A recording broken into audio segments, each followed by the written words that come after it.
Grace, 20 hours left. The call is at 2 p.m. David has given me full authority to negotiate within agreed parameters, which means I have to do this myself. Walk me through what they want. Stellar Tech wants two things. 1, a 45-day extension to the deployment timeline. 2, a 12% price reduction to reflect the extended period. Harrison and Cole's position? The contract terms were agreed and should be honored. No extension, no reduction. And your personal read? The 45-day extension has merit. Their internal teams have had some restructuring that genuinely affects their capacity.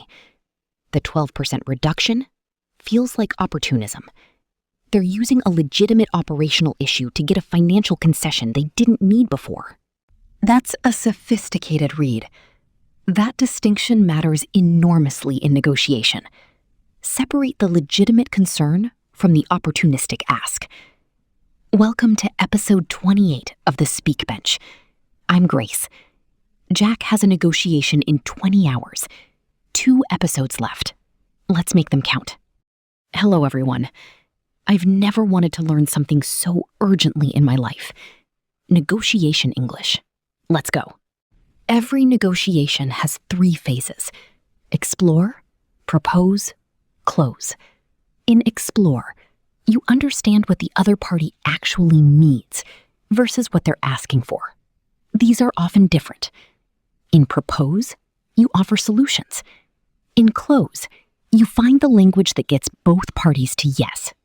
So in explore, I should try to understand, what does Stellar Tech actually need? Exactly. And the language of explore? Open questions that reveal underlying interests. Can you help me understand what's driving this request? What would the ideal outcome look like from your perspective? What's the core challenge your team is facing? So I don't immediately say, the contract terms were agreed and we're holding to them. Never open a negotiation by defending. Open by understanding. The party that understands the other's real needs has the most power in the room. Now, how to hold a position without sounding aggressive? The language of a firm but respectful position. What does that sound like? I understand your position, and I want to find a solution that works for both parties. However, the terms we agreed reflect significant planning and resource allocation on our side. What I can explore is, and then you offer what you can move on. So I acknowledge their position first, then hold. Always.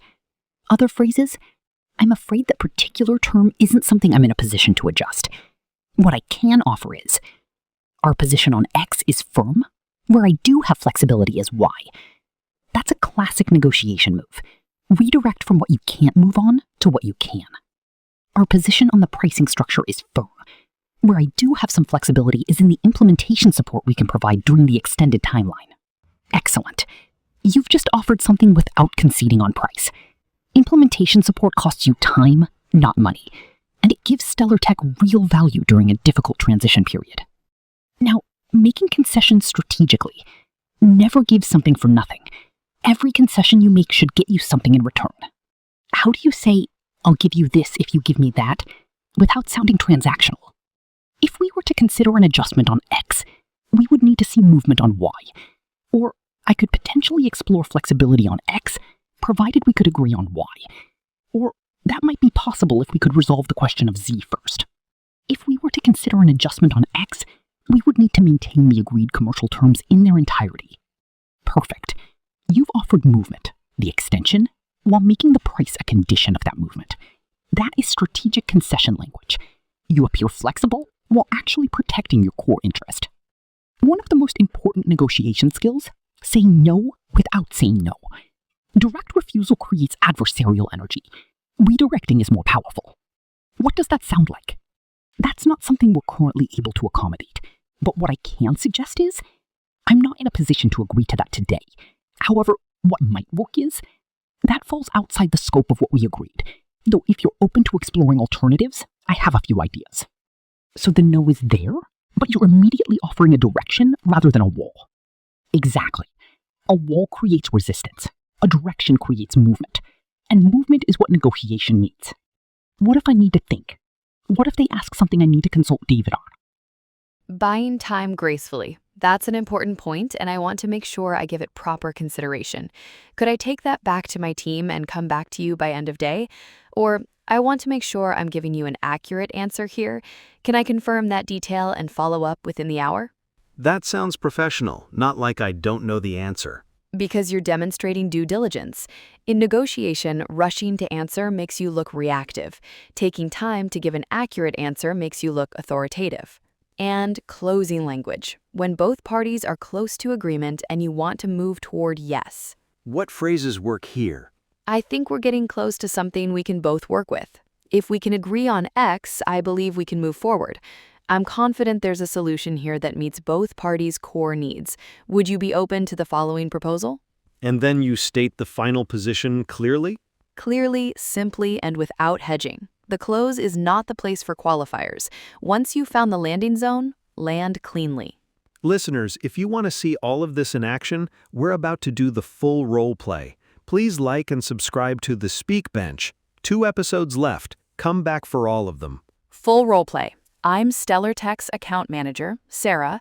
You're Jack, representing Harrison & Co. The call has just connected. Good afternoon, Sarah. Thank you for making time for this call. I understand you've raised some concerns about the implementation timeline. I wanted to address them directly. Thanks, Jack. Yes, as you know, we've had some significant internal restructuring since we signed. Our tech team's capacity has been affected, and we're genuinely concerned about meeting the deployment deadline. I appreciate you being candid about that. Can you help me understand what the core challenge is for your team? Is it a resource issue, a technical dependency, or something else? Primarily resource. We've lost 2 senior engineers to a competitor and haven't replaced them yet. The 45-day extension would give us breathing room. That's a genuine operational challenge, and I understand it completely. Losing 2 senior engineers mid-project is significant. What I want to explore is how Harrison & Cole can support you through this period without fundamentally restructuring the commercial arrangement we've agreed. We were hoping for the 45-day extension and a 12% price adjustment to reflect the extended timeline. Our position on the commercial terms is firm. They reflect considerable investment on our side that doesn't change with timeline. Where I do have flexibility is in our implementation support. What if Harrison & Cole committed an additional senior consultant to your team for the first 30 days of deployment at no additional cost? That addresses your resource gap directly. That would actually be very helpful, but we'd still want some form of timeline accommodation. If we're able to agree on maintaining the commercial terms as written, I could potentially explore a 30-day extension, not 45, with the additional consultant support. That gives your team real resource and a more realistic timeline without requiring us to reopen the pricing structure. 30 days and a senior consultant. That made work. Can I take that back to my team?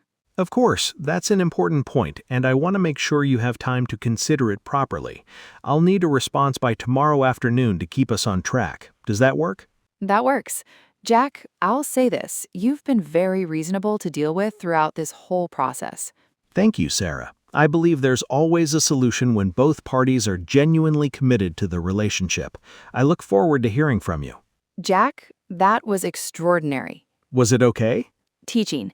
You opened by acknowledging before defending. You explored the real issue, resource, not timeline. You held on price while offering genuine value elsewhere. You made a counterproposal that was better for you than their ask, and you closed with warmth and relationship language. That is professional negotiation in English at C1 level. Max is going to be so happy when I tell him. Laughing. Max will be delighted. He probably wants the senior consultant, too. Later, slightly different energy. Grace, the actual call happened this afternoon. They accepted the 30-day extension with the consultant, contract maintained. Relieved. Jack, well done. But Grace, at the end of the call, after everything was agreed, James Fletcher came on the line himself, just to say thank you personally. The CEO came on himself? Yes, and then he said, Jack, I've been impressed with how Harrison & Cole has handled this account, the proposal, the presentation, the negotiation, and I want to ask, who's your secret weapon? What did he say? I said, "I've had a lot of help from someone who taught me most of what I know about English." He said, "I'd like to meet her. We're putting together an advisory board for our international expansion. We'd like someone who understands both language and cross-cultural communication at a high level." Long pause. He wants to meet me? Gently, he wants you on his advisory board, Grace, alongside the university. Genuinely moved, not sure what to say. I need to think about that. To listeners, 2 episodes left. Next week, episode 29. And whatever Grace decides and whatever the grand finale looks like, I know this podcast changed my life, and I hope it's changing yours. 2 episodes. Thank you for being here. All of you. See you next week. Your challenge. Describe a negotiation you've been in. Work, personal, any situation. Use today's phrases. Comment below. We read every one. I'm Jack from the Speak Bench, where real conversations meet real English. And I'm Grace. 2 episodes left. Goodbye, everyone. Goodbye. Hold your ground. Find yes. See you next week.